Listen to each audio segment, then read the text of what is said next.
पता नहीं बाकी लोग क्यों नहीं आए। आराम से आएंगे क्या?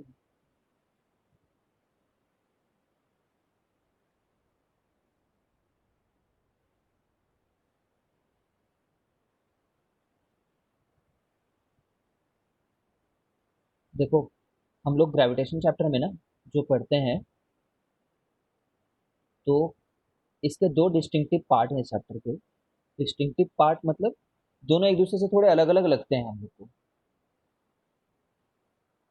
ठीक है, one part being the gravitation itself, मतलब f equal to g m1 m2/r²।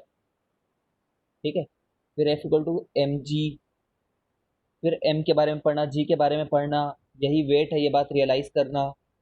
ठीक है, इसी को वेट बोलते हैं। फिर एफ कब जीरो हो जाता है, ठीक है, वो सब बातें। अब इसी चैप्टर में इन्होंने ना प्रेशर एंड उसको दे रखा है, प्रेशर एंड आर्किमिडीज प्रिंसिपल को भी इसी पार्ट में दे रखा है, बायंसी समझो एक हिसाब से।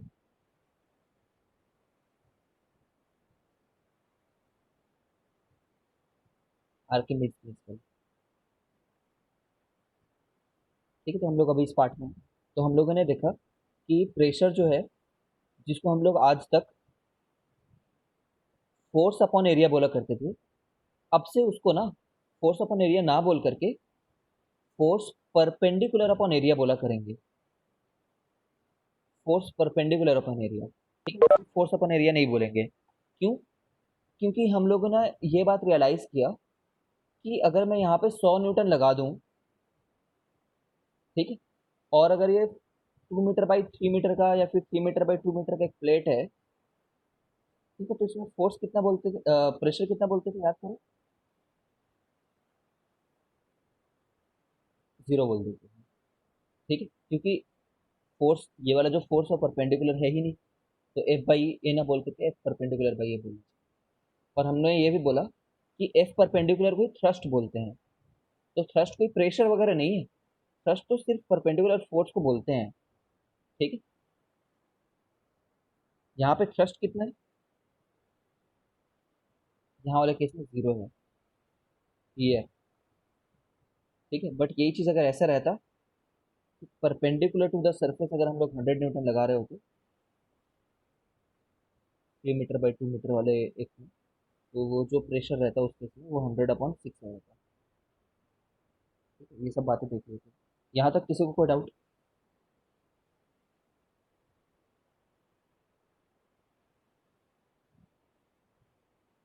नहीं है?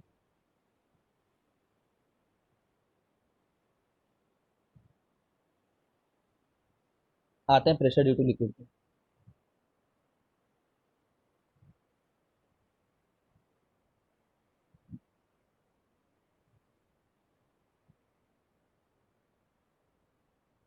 Pressure due to liquid.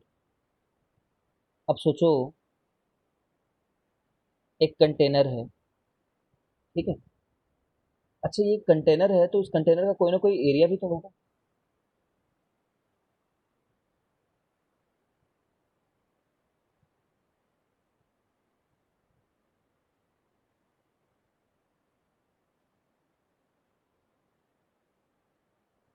इस कंटेनर में पानी भरा है मान लो, जैसे तुम्हारे दिमाग में भूसा भरा रहता है, वैसे इस कंटेनर में पानी भरा है।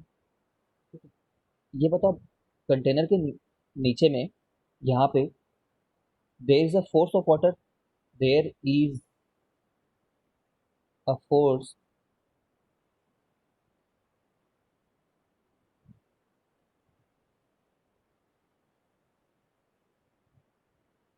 वाह, तो डीपीएस इनके किसी को किससे पूछ रहा भाई? There is a force of,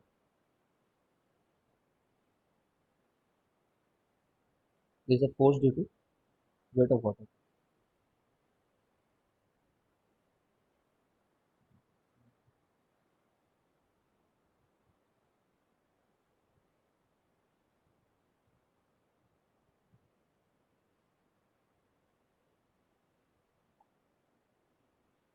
ये बात किसी को डाउट तो नहीं इसमें इसमें कि देखो भाई, किसी कंटेनर में अगर पानी भरा पड़ा है, ठीक है, तो वो नीचे में उसके वजन के चलते कोई ना कोई फोर्स तो लग ही रहा होगा।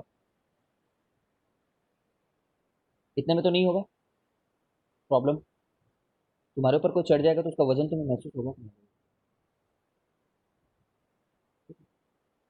फिर से यहाँ पे आता है, उसी डायग्राम को मैं सिंपल टू डी डायग्राम बना लेता हूँ, 2 डायमेंशनल बस। मतलब समझ रहे हो ना, यहाँ तक एक पानी भरा पड़ा बोल रहे हैं। एच हाइट है, ठीक है, नीचे का एरिया ए है, मान लो यहाँ का एरिया। अभी इसमें तो एरिया दिख नहीं रहा तुम्हें ना, वो वाला डायग्राम में दिख रहा था एरिया, सरफेस एरिया नीचे का है। तो अगर मुझे तुम वेट ऑफ वाटर अगर कैलकुलेट करना है, वेट ऑफ वाटर, अच्छा वेट ही फोर्स है, ये बात तो समझ रहे हो। वेट मतलब फोर्स ना, वेट वजन मास तो नहीं होता, वेट mg होता है वेट तो। मतलब mass of water, m of water into g. और मास ऑफ वाटर कैसे निकालें? मैं ऐसे बोल सकता हूँ कि मास अपॉन वॉल्यूम को डेंसिटी बोलते हैं करके। ये बात करेक्ट है। पानी की डेंसिटी इस चैप्टर में ना रो से डिनोट करेंगे, चलो डी से डिनोट कर देते हैं, चलो कोई बात नहीं, डी से, डेंसिटी को डी से कर दिया, ठीक है, डेंसिटी, ठीक है। अच्छा, पानी का वॉल्यूम यहाँ पे मैं ऐसे बोल सकता हूँ क्या, वॉल्यूम जो होता है वो एरिया इंटू हाइट होगा, ये बात किसी को डाउट है इसमें? तो मास कितना हो जाएगा, वॉल्यूम इंटू डेंसिटी, इसका मतलब area into height into density. इसको मैं यहाँ पे डाल देता हूँ, ए एच डी जी, ठीक है। ये तो वेट हुआ, weight I E, force due to water,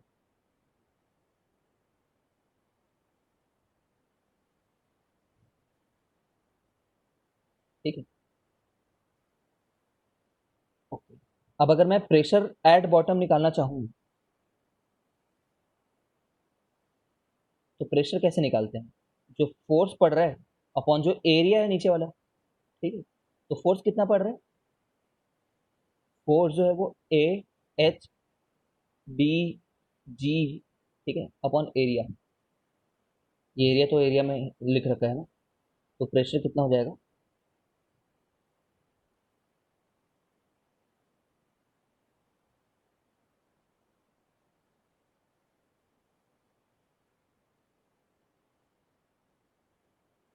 sir एक क्वेश्चन है, फ्लूइड के पास अपना वेट होता है क्या, मास नहीं वेट, फ्लूइड के पास अपना वेट होता है, जिस बॉडी के पास भी मास है और अगर वहां आसपास ग्रेविटी है, ठीक है, वहां पे उसका वेट तो रहेगा ही। मास इंटू जी करोगे तो वही वेट रहता है, weight equal to M. Density को ना कभी कभी रो से डिनोट करते हैं, ये बात को याद रखना, ठीक है, रो से कभी कभी डी से। तो डी जी एच अभी याद रखो, इसी को मैं कई बार तुम्हें रो जी एच बोलूंगा तो परेशान मत होना, क्योंकि रो जी एच की फॉर्मूला तुम आगे जाकर के बार बार पढ़ोगे, ठीक है। ये जो हमने डेरिवेशन यहाँ से लेकर के यहाँ तक किया है, इसको प्लीज एक बार कॉपी में खुद से करने की कोशिश करो, बिकॉज दिस इज इंपॉर्टेंट, ठीक है। एक बार करो, मैं तुम्हें 5 मिनट का समय दे रहा हूँ, ठीक? करो इसको, फिर आता हूँ मैं, एक काम है मेरे को।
हेलो, आवाज आ रही है क्या? सॉरी यार, थोड़ा लेट हो गया।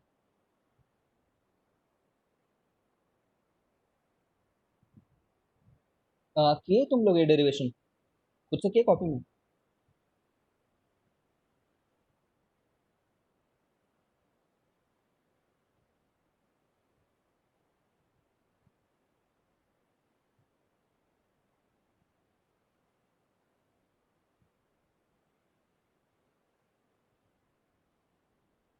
गरिमा कहाँ चली गई?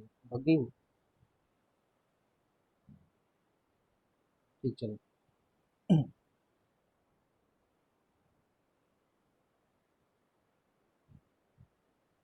अ,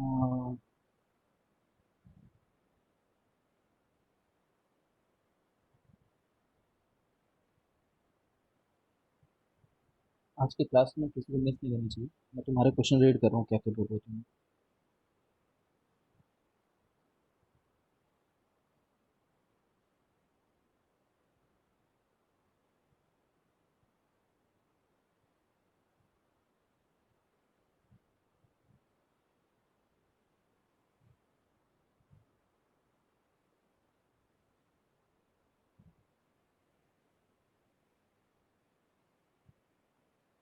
वहां से एक क्वेश्चन पूछा, देख रहा हूँ। अब पूरे देश में शुरू हो गई है ऐसे। सर हाइपोथेटिकली अगर अर्थ पे ग्रेविटी ना हो, मून कैसे मूव करेगा? लाइक वो रुक जाएगा या स्ट्रेट पाथ में move करेगा? बता रहा हूँ। उसके पहले क्या पूछ सकते थे तुम? राज्य हेल्पलाइन नंबर 104 या राष्ट्रीय हेल्पलाइन।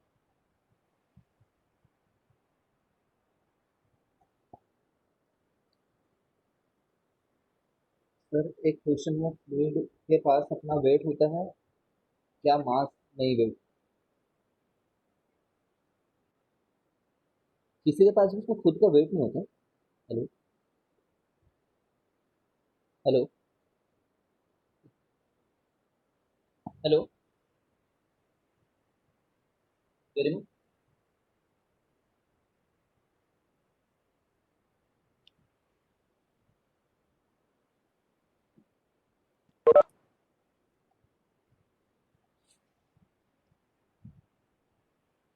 ठीक, चलो। बताता हूँ तुम्हारे क्वेश्चन का आंसर। देखो, देखो यार, सब लोग सुनो ध्यान से। वो हमसे क्या बोल रहे हैं? वो हमसे ही बोल रहा है कि सर, फ्लूइड के पास उनका वेट होता है क्या? फ्लूइड के पास उनका वेट होता है क्या? सर ये वाला नहीं सर, दूसरा वाला। हाँ, उसको भी बता रहा हूँ। ये पूछा था ना पहले। हाँ सर, हाँ सर। वेट होता है। अच्छा, वेट होना ना होना किस बात पे डिपेंड करता है? इस बात पे डिपेंड करता है कि आसपास ग्रेविटी है कि नहीं। तो आंसर मैं बोलूंगा डिपेंड्स, इट डिपेंड्स। किस पे? आसपास ग्रेविटी है कि नहीं। आसपास ग्रेविटी है कि नहीं। अगर ग्रेविटी है तभी वेट रहेगा। ठीक है ना, बिना ग्रेविटी के वेट थोड़ी आ जाएगा। इस क्वेश्चन का आंसर सब लोग देना। अ बॉडी कैन हैव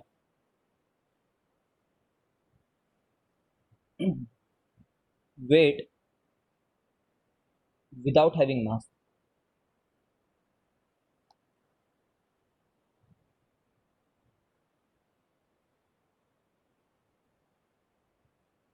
बताओ।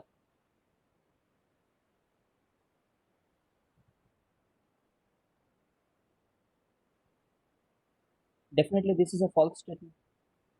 उसके पास वेट है, मतलब उसके पास mg है। ठीक है, लेकिन उसके पास मास नहीं बोल दिए तुम, तो ये तो झूठ बात हो गई ना भाई। ठीक है, mg है तो पक्का m भी था। ठीक है, second, a body can have mass but no weight. ये ट्रू है कि फॉल्स है? सेकंड वाले का भी आंसर दो।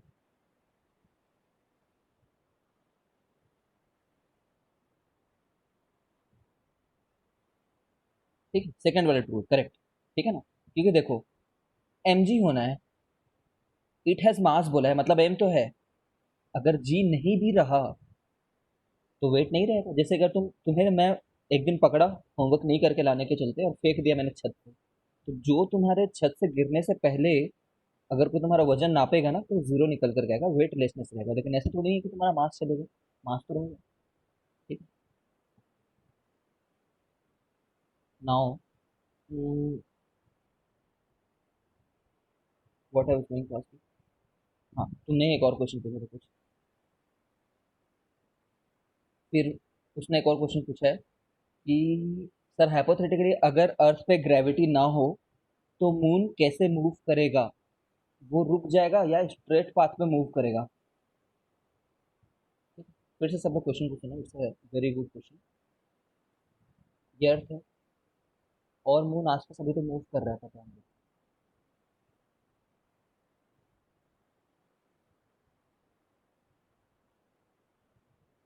ठीक है। तो ठीक है, इधर मूव कर रहा है, अर्थ की ग्रेविटी के चलते सर्कुलर मोशन कर रहा है बोलते हैं हम लोग। अगर मूव करते करते एक दिन अर्थ का ग्रेविटी सडनली जीरो हो गया, मान लो अर्थ का ग्रेविटेशनल फोर्स लेटर से हाइपोथेटिकली जीरो हो गया, ठीक है, तो इस तरीके से मूव करेगा, देखो।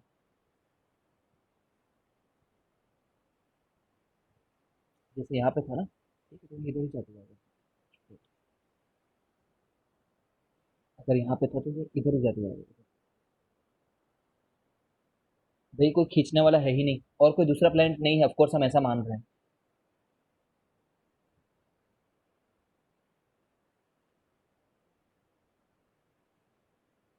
सर एक बार शुरू से एक्सप्लेन कर दीजिए ना, क्वेश्चन से पहले का पार्ट। क्वेश्चन से पहले का पार्ट मतलब बोलो, मैं समझ नहीं पा रहा। यही वाला ना, मून वाला या फिर वो फ्लूइड वाला? बोलो ना, वो फ्लूइड वाला। फ्लूइड में जो मैंने डेरिवेशन किया है वो, या फिर उसका डाउट जो बोल रहा है वो वाला?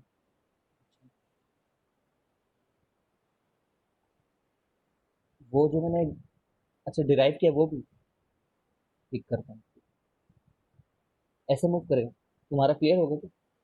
देखो, इसको नीचे खींचने वाला कौन होगा, तुम खुद सोचो। अगर ग्रेविटी ही नहीं है तो इसको कोई नीचे खींचने वाला होगा क्या? नहीं ना, टेंजेंशियली मूव करता रहेगा वो, ठीक है? उधर ही जाता रहेगा, इसको कोई ऊपर खींचने वाला कोई नहीं रहेगा। अगर समझ रहे हो?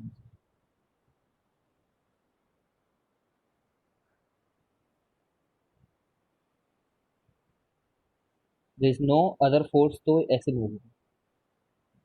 अब गरिमा बोल रही है कि पूरा एक बार दोबारा डिराइव करके दिखाओ, तो गरिमा के लिए द थिंग इज,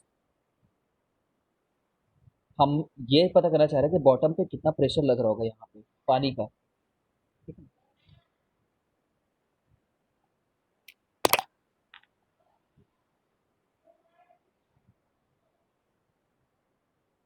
कितना प्रेशर लग रहा होगा, तो मैं बोलना चाह रहा हूँ कि प्रेशर जो लग रहा होगा ना वो फोर्स अपॉन एरिया लग रहा होगा करके। पानी के चलते प्रेशर को बताना है। पानी के चलते फोर्स तो लग रहा होगा, जब तुम्हारे ऊपर कोई चढ़ जाए तो तुम्हें तो फोर्स लगता है, ठीक है? तो कितना फोर्स लग रहा होगा, एम जी जितना फोर्स लग रहा होगा, पानी का एम जी, ठीक है? यहाँ पे प्रेशर ड्यू टू लिक्विड पता करना चाह रहा है ना, पानी के चलते वाटर। तो अगर इसका डेंसिटी रो है, ये रो है ना, कैसे रीड करते हैं जानते हो क्या? आर एच ओ, रहो, रो, ठीक है, रो, रो रीड करते हैं, रो ग्रीक लेटर है। ग्रीक लेटर के बारे में थोड़ा थोड़ा जानते हो क्या? खैर, तो अगर डेंसिटी रो है, इसका एरिया ए है, इसका हाइट अगर पानी का एच है, ठीक है, तो वॉल्यूम कितना होगा पानी का, कितना पानी भरा होगा, एरिया इंटू हाइट लिख सकते हैं। भाई एक्चुअली में वॉल्यूम को क्या लिखते हैं, length into breadth into height लिखते हैं। लेकिन लेंथ इंटू ब्रेथ को क्या लिख रखा है हमने, एरिया लिख रखा है यहाँ पे, ठीक है? अब सोचो, मैं मास अपॉन वॉल्यूम को ही तो मैं डेंसिटी बोलता, डेंसिटी को डी से भी डिनोट करते हैं, कभी कभी रो से भी डिनोट करते हैं, जो तुम्हारा मन करे, ठीक है? तो मास कितना होता है, रो इंटू वॉल्यूम होता है। तो मास को मैं ऐसे लिख देता हूँ, रो इंटू वॉल्यूम। वॉल्यूम को क्या लिख दूँ मैं यहाँ पे, एरिया इंटू हाइट, ठीक है? तो यहाँ से एरिया इंटू हाइट इंटू जी अपॉन एरिया, एरिया जो कट जाता है, इससे ये बात पता चलता है कि प्रेशर जो है एरिया पे नहीं डिपेंड करता है। तो रो जी एच निकल के पड़ेगा है ना। इसी को तुम चाहो तो डी जी एच करके लिख सकते हो। क्वेश्चन करते हैं। रो क्या है? रो डेंसिटी है। डेंसिटी, पानी की डेंसिटी। डेंसिटी समझते हो ना, कितना मास रखा हुआ है, कितने वॉल्यूम में। देखो छोटे क्लासेस में डी से डिनोट करते हैं, बट हायर क्लासेस में डी वर्ड को किसी और चीज़ के लिए यूज ले लेते हैं, तो उसको डी की जगह पे रो से डिनोट करते हैं। डिनोट करने का बस तरीका है। देखो क्या होता है, जैसे तुम छोटे थे ना, तो तुम क्या बोलते थे? डिस्टेंस को डी से बोलते थे छोटे में। लेकिन आजकल क्या बोलते हैं, नाइन्थ क्लास में डिस्टेंस को एस से रिप्रेजेंट करते हो। क्यों कर रहे होंगे ऐसा? क्योंकि डी को किसी और काम के लिए यूज कर ले रहे होंगे, है ना। बेसिकली डेप्थ वगैरह को डिनोट करने के लिए डी को यूज कर देते हैं। जैसे पहले तुम स्पीड को किस लिए कैसे लिखते थे? एस से पहले। आजकल क्या करते हो? स्पीड को वी से डिनोट करते हो। क्यों? क्योंकि एस किसी और काम में यूज हो जा रहा होगा, एक्चुअली में डिस्टेंस में काम नहीं यूज हो जा रहा है।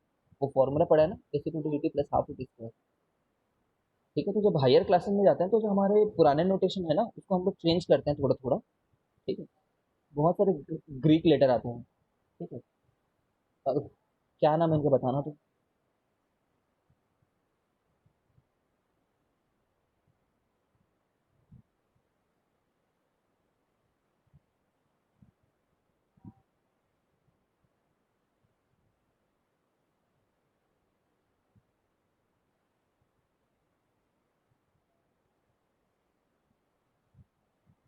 हाँ हाँ, सिग्मा, स्मॉल सिग्मा। इससे भी डिनोट करते हैं। देखो, इसको हम लोग जनरली सॉलिड के लिए यूज करते हैं हायर क्लासेस में, इसको लिक्विड के लिए यूज करते हैं जनरली। अब मैं जनरली जब बोलता हूँ, मतलब कुछ भी कहीं पे भी यूज कर सकते हो, इतना प्रॉब्लम की बात नहीं। ठीक है। ये क्या चीज़ है? अल्फा है, बीटा है, गामा है, डेल्टा है, थीटा है, ईटा है, ओमेगा है, काई है, सिग्मा है। इन सब के फिर कैपिटल लेटर भी आते हैं। ठीक है। बहुत सारे जो जितने भी लेटर हैं इनके कैपिटल लेटर भी आते हैं। तो वो सब कभी कहीं ना कभी देखा होगा। डेल्टा को कैपिटल लेटर ये है, जैसे इंग्लिश में होता है ना, स्मॉल ए कैपिटल ए। तो ग्रीक लेटर में ये डेल्टा का कैपिटल लेटर ए होता है। ये कहीं देखा है तुमने ये डेल्टा? किसी भी जगह पे यूज देखा है?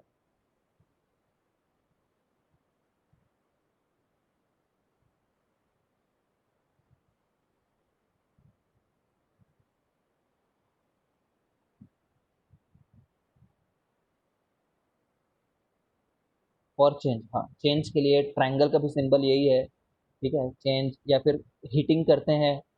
सुना है कभी वो एक रिएक्शन जो होता है, केमिकल रिएक्शन, उसमें कुछ ए प्लस बी को हीट करो तो सी प्लस डी मिलता है, तो हीटिंग का सिंबल होता है हीट।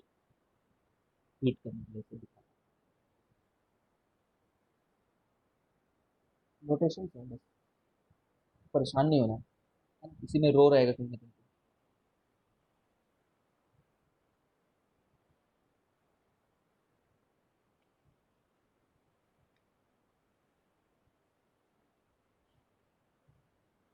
खैर छोड़ो, ये समझ गई हो गरिमा? इतना छोटा डेरिवेशन देखो, बहुत बड़ा डेरिवेशन नहीं, इतना ही बड़ा है ये derivation।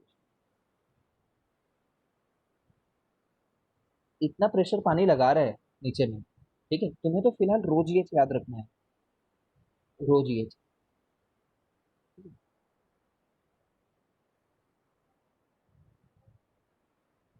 सिमेट्रिक डिफरेंस होता है वो, लेकिन अभी नहीं पढ़ रहे उसको। नहीं, याद नहीं आ रहा सिमेट्रिक डिफरेंस होता है, ध्यान नहीं आ रहा। सर्च कर लेना। Question, find pressure due to water. देखते रहना ना क्वेश्चन को। Find pressure due to water at 10 metre depth. At 10 metre depth, take G equal to 10 metre per second square. ठीक है। और डेंसिटी ऑफ वाटर जो है, पानी की जो डेंसिटी है, वो कितनी होती है जानते हो क्या? 1000 kg पर मीटर क्यूब होती है। जानते हो ये बात को?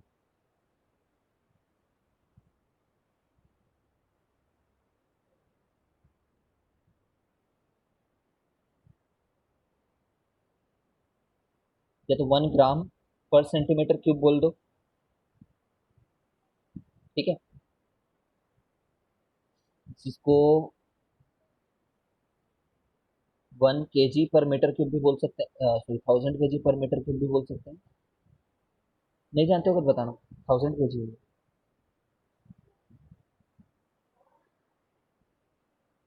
ये डेटा है, ये तो याद रखना है, इसमें मैं हेल्प नहीं कर सकता हूँ वैसे याद रखने में। ठीक है? और भी आते हैं जैसे कि 1000 kg मतलब 1000 लीटर, सीधी बात ये है। क्योंकि पानी में जानते हो ना, पानी के लिए 1 kg 1 लीटर के बराबर है। 1 लीटर का बॉटल देखे हो पानी का, बिस्लेरी वाला। पता नहीं मैं दूध का बॉटल बना रहा हूँ कि पानी का बॉटल बना रहा हूँ। वाह, दोनों कहीं नहीं लग रही दिक्कत। जो भी है, 1 लीटर का होगा तो 1 kg इतना रहता है। तो यहाँ पे देखो, मैं बोलता हूँ 100 kPa। आ जाओ आ जाओ। पानी है कहीं पे, ठीक है। पानी में तुम 10 मीटर अगर नीचे चले जाओ, 10 मीटर ऑनली, ठीक है, तो यहाँ पे प्रेशर जो होगा वो होगा ρgh। और रो होगा हमारे लिए 1000, जी होगा 10, और एच होगा 10 मीटर। ठीक है, तो 10⁵ पास्कल। पास्कल, ये तो पास्कल बोल लो, या तो न्यूटन पर मीटर स्क्वायर बोल लो, यूनिट को जानते हो ना।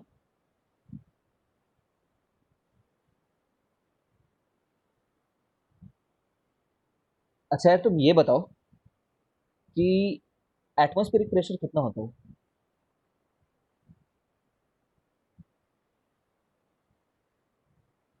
कितना होता है वैल्यू में।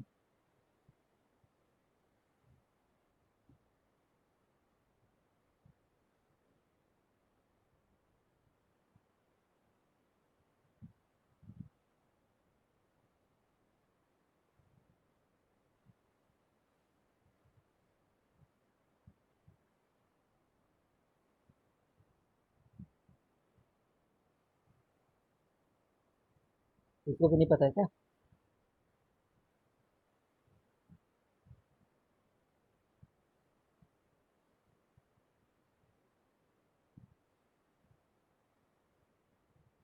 हाँ, रफली 1.01 इंटू 10⁵ पास्कल होता है रफली। तो 1.01 को 1 मान लेते हैं रफली। ठीक है, 10⁵ पास्कल ही होते हैं रफली। कि 1.01 को 1 मान लो, एक से कितना ही बड़ा है, बस जस्ट उतना ही। ठीक है, मैं तुम्हें क्या बताना चाह रहा हूँ यहाँ पे, ये वैसे एग्जाम्पल है, सॉल्ड एग्जाम्पल। मैं तुम्हें ये बताना चाह रहा हूँ कि देखो, 10 मीटर पानी के अंदर चले जाओ, और पूरे एटमोस्फियर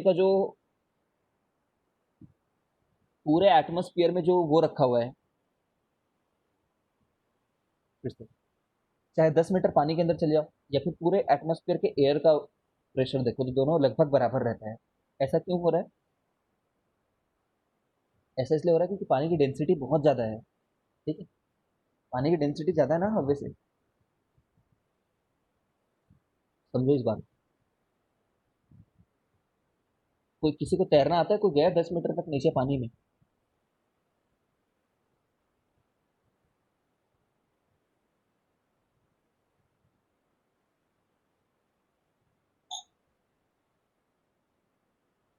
कभी जाकर के देखना, बहुत कान में से ऐसा लगने लगता है कि बहुत प्रेशर आ रहा है ना, मतलब वो हो जाता है, बहुत प्रेशराइज फील होता है, कान के अंदर पानी घुस जाएगा ऐसा लगता है।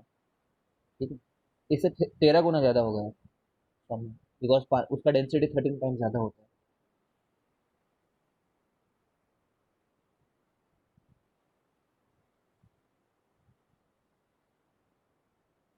ठीक है ना, आई होप तुम समझ में सब बात।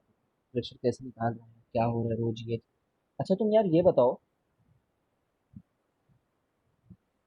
तुमसे पूछता हूँ,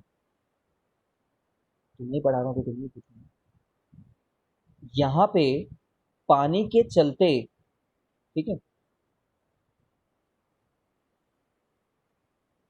जो प्रेशर आया है, ठीक है, उसको हम लोग 10⁵ पास्कल बोल रहे हैं, है ना।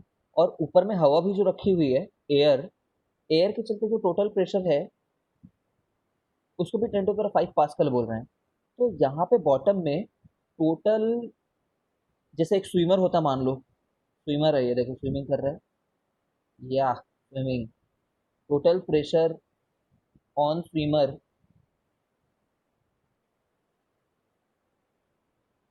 को ऐसा लिख सकता हूँ क्या मैं, 10⁵ प्लस 10⁵ होगा रफली करके। मतलब एयर का प्रेशर थोड़े दूर में बदलता नहीं है ना, एयर का प्रेशर यहाँ पे भी उतना ही होगा लगभग, 10⁵ है, लगभग 10⁵ ही रहेगा क्योंकि एयर का जल्दी जल्दी नहीं बदलता। एयर वाटर ऐसे लिख सकता हूँ क्या मैं कि टोटल प्रेशर कितना लग रहा होगा, सोच करके बताओ।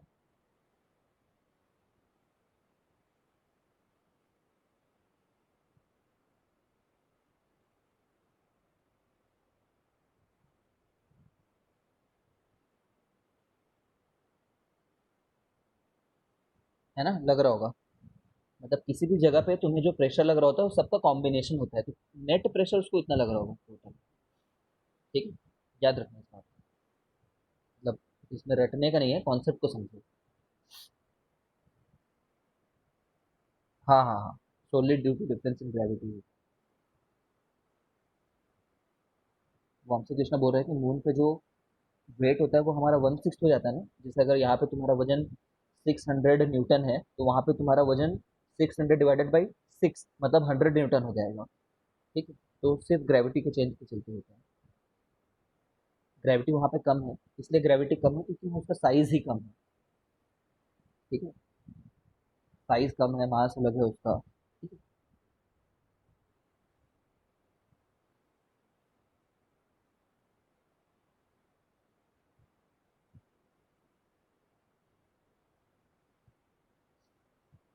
तुम्हें ये पता है, तुम अभी जैसे खड़े हो ना, खड़े तो नहीं होगे तुम, बैठे होगे। तो तुम जब खड़े हो तो ऐसा मान लेते हैं तुम्हारा हाथ है, तुम्हारे हाथ की कोई ना कोई चौड़ाई तो होगी ही ना। वाह व्हाट डायग्राम। तो तुम्हारे शोल्डर्स पे, जैसे देखो शोल्डर पे मेरे एयर तो रखा हुआ है ना, एयर का कॉलम है ना मेरे शोल्डर पे।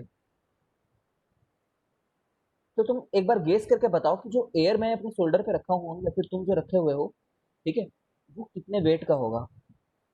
Weight of air column on your shoulder, on your shoulder. ये सभी सब्जेक्ट का पार्ट है, इन सबको समझेंगे तो सब्जेक्ट को ज्यादा अच्छे से समझ पाएंगे। चार ऑप्शन देता हूँ। क्या तुम 10 किलो हवा रखे हो, या फिर तुम 1000 किलो हवा रखे हो, या फिर तुम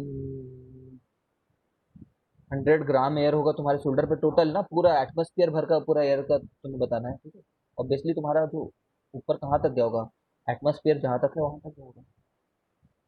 चौथा, 1 kg कितना होगा,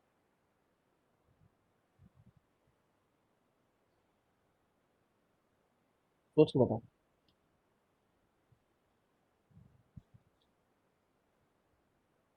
या फिर नहीं होगा बोल रहे हो।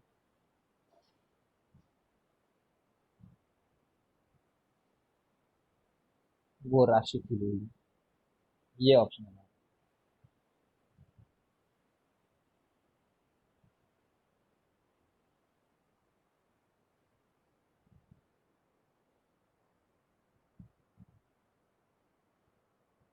गेस करो, क्वेश्चन समझ गया ना तुम।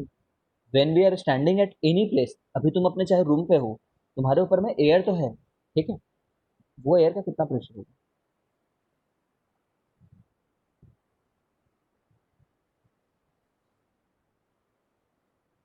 2 करेक्ट ऑप्शन हटा दीजिए, अरे तू गेस तो कर यार, मैं तेरे से करेक्ट आंसर थोड़ी एक्सपेक्ट कर रहा हूँ।